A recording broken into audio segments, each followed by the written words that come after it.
ఈరోజు మన ముందున్న గెస్ట్ ఒక మెగాస్టార్, ఒక రెబల్ స్టార్, ఒక సూపర్ స్టార్, ఒక పవర్ స్టార్, ఒక యాక్టర్, ఒక రైటర్, ఒక డైరెక్టర్. ఏంటి ఈ పిల్ల మరీ ఇంత ఓవర్గా చెప్తుంది అనుకుంటున్నారా? నిజమండి బాబు. ఈ రోజైతే మన ముందున్నారు జబర్దస్త్ స్టార్ శాంతి కుమార్ గారు అండ్ అతని వైఫ్ సుమబిందు గారు. హాయ్ అండి, వెల్కమ్. హాయ్. మీకు 3 పెళ్ళిళ్ళు అయ్యాయని చెప్పేసి విన్నాం, చాలా సార్లు చూసాం కూడా చాలా షోస్ లో. మరి మీరు ఏంటి ఒక్క వైఫ్ తోనే వచ్చారు, మిగతా ఇద్దరు ఎక్కడ? సరే, నా పని కొద్దిగా వెళ్ళొస్తాను. అలా ఎలా వెళ్తారు? కాదండి, మీరు ఫస్ట్ క్వశ్చన్ అలా ఇరికిచ్చే క్వశ్చన్ అడిగితే ఎట్లా. కానీ నేను ఇరుక్కోలేదండి, ఎందుకంటే నేను ఇరుక్కుంది నా లైఫ్లో ఒకే ఒక దగ్గర, మా ఆవిడ మనసులో. మీరు అన్నట్టుగా 3 పెళ్ళిళ్ళు అయిన మాట వాస్తవే నా లైఫ్లో. ఎలాగైందంటే ఫస్ట్ మా మిస్సెస్ నేను శంభో టైప్లో లేచిపోయి పెళ్లి చేసుకున్నాం. అది ఫస్ట్ మ్యారేజ్. ఆ తర్వాత వీళ్ళ అమ్మ నాన్నగారు వాళ్ళు తెలుసుకొని మళ్ళీ పిలిచి వాళ్ళ బంధువులను పిలిచి అక్కడ వాళ్ళ మధ్యలో పెళ్లి చేశారు. అక్కడి నుంచి మళ్ళీ మా అమ్మోళ్ళ దగ్గర తీసుకొస్తే అక్కడ అమ్మవారి కొండ మీద మళ్ళీ ఇంకోసారి పెళ్లి జరిగింది. సో 3 ముళ్ళు 3 సార్లు వేసాను మా ఆవిడ మెడలోనే. 3 ముళ్ళు 3 సార్లు వేసాను మా ఆవిడ మెడలోనే. బిందు గారు, మీరు ఆయన చెప్పిన మాటలన్నీ కూడా వింటున్నాం మనం. మీరు ఇతని కోసం చాలా పోరాటాలు చేసి పెళ్లి చేసుకున్నారు అనేది కూడా విన్నాము. మరి మీరు అంత పోరాటం చేయడానికి అసలు ఎందుకు చేశారేంది? నాకు అంత అయితే ఆయనలో కనిపించట్లేదు. మీకు ఏం కనిపించింది? అంటే ఎవరికి కనిపించింది, నాకు కనిపించింది. అది ఏంటో మాకు చెప్తారా? మళ్ళీ లేనిపోయింది అనుకోవాలి, ఏదో టాలెంట్ తనకు బాగా నచ్చింది. ఆవిడ క్లారిటీ ఇస్తారు, మాట్లాడివ్వండి.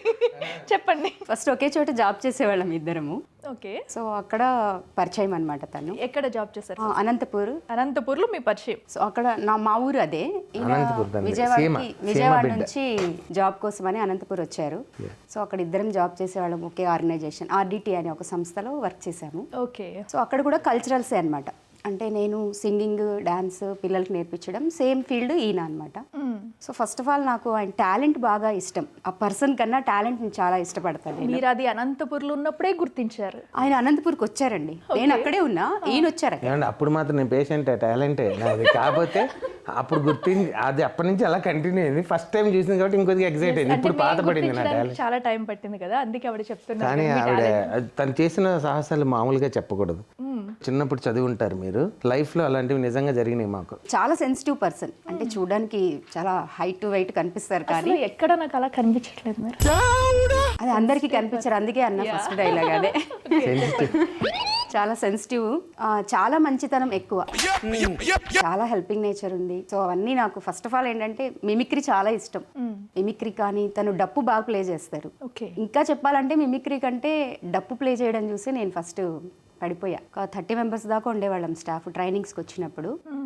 ఈయన శాంతి ఎక్కడ ఉంటే అందరం అక్కడమే. అందరికి అప్పటి నుంచి లీడర్ అని కాదు, బాగా అందరినీ హ్యాపీగా నవ్వించడము, సరదాగా ఉండడము, అది బాగా నచ్చింది. అంటే ఈయన చేసుకుంటే లైఫ్ లాంగ్ నేను ఇలా సరదాగా ఉంటాను అని అనుకున్నాను. సో అలాగే ఉన్నామండి, హ్యాపీగా. స్టిల్ ఇప్పుడు హ్యాపీగా ఉండాలని కోరుకుంటున్నాం. Thank you. శాంతి గారు, ఇప్పుడైతే మీకు ఫేమ్ వచ్చింది.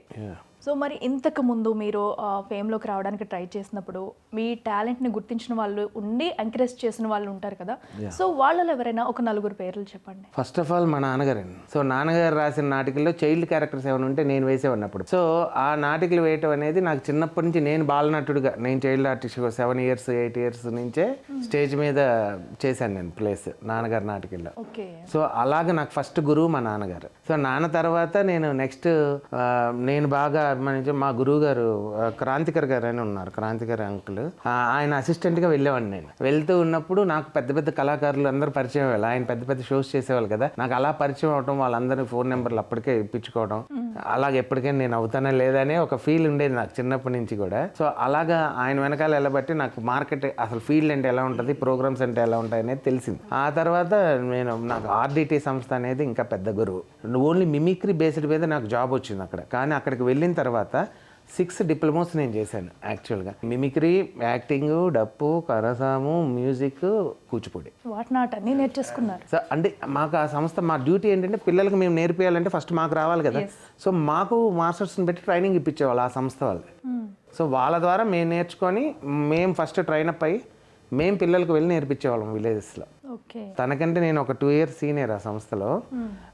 నాకంటే మా మామగారు 10 years సీనియర్, అంటే వీళ్ళ నాన్నగారు. నన్ను ఇంటర్వ్యూ చేసింది వీళ్ళ నాన్నగారే. అప్పటి నుంచి అదే పెద్ద ట్విస్ట్, అక్కడి నుంచే స్టార్ట్ అయింది.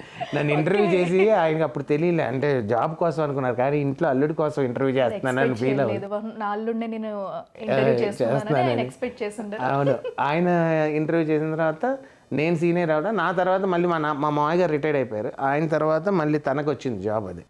సో తనే నా దగ్గర ట్రైనింగ్, అంటే కొద్దిగా మీరు ఆ వర్క్ ఇట్లా ఉంటే, తను కొత్త కదా, కొద్దిగా మీరు సీనియర్ కాబట్టి చెప్పండి అన్న. అంటే ట్రైనింగ్ అని కాదు, చెప్పు.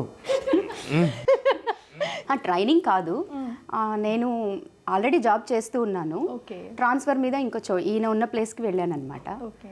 సో కొద్దిగా హెల్ప్ చేయండి, తను అంటే ఈయనకి రైటింగ్ స్కిల్స్ ఉన్నాయి కదా, సో మాకు కాంపిటీషన్స్ జరిగేవి పిల్లలకి. సో దానిలో భాగంగా కొన్ని సాంగ్స్ రాయాలి అన్నప్పుడు నాకు ఆ స్కిల్ లేదు, సో అప్పుడు ఈయన హెల్ప్ అడిగాను అనమాట. సో ఆయన అన్ని రకాలుగా హెల్ప్ చేశారు. వీళ్ళ సిస్టర్ ఉన్నారు, ఆవిడ అన్నారు కొద్దిగా మీరు డ్యాన్స్ కూడా బాగా కంపోజ్ చేస్తారు కదా సార్, అది కూడా హెల్ప్ చేయండి. కానీ నిజంగా అప్పుడు మేము పడ్డ కష్టానికి తను 3 ప్రైజులు కొట్టింది వాళ్ళ పిల్లలతో. యాక్చువల్గా అక్కడే పడింది ఫస్ట్, పడిపోయింది, బీజం పడింది మా ప్రేమకి, తను పడిపోయింది అలా.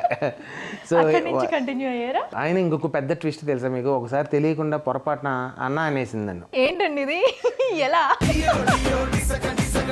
అంటే మా ఫాదర్ కొలీగ్స్ ఉండేవాళ్ళు, అందరం ఒక చోట జాబ్ చేసేవాళ్ళం కదా. ఆ అంకుల్స్ వచ్చేసి ఆయన సేమ్ మీ క్యాస్ట్ అతనే, బాగున్నారు, మ్యారేజ్ చేద్దాము అడుగుదాము అని చెప్పేవాళ్ళు. చేసేస్తాం అని ఏడిపించేవాళ్ళు. టాలెంట్ చూసి పడిపోయింది కానీ లుక్స్ చూడగానే ఇంప్రెస్ అవ్వలేదు. వీళ్ళు ఏదో చేసేటట్టున్నారని చెప్పేసి వెళ్ళిపోయి అందరం ఉన్నాం అక్కడ. చందమామను కూడా దగ్గరికి వెళ్ళి చూస్తే గుంతలు ఉంటాయి. ఇప్పుడు కూడా కవర్ చేసుకుంటున్నారు చూసారా. వెళ్ళిపోయేటప్పుడు ఇంకా ఎలాగన్నా దీన్ని బ్రేక్ చేయాలి, అన్న అనేస్తే ఇంకా మనకేం ప్రాబ్లమ్స్ ఉండవు కదా ఫిక్స్ అయ్యి అని చెప్పేసి బాయ్ అన్న అని చెప్పి వచ్చేసా.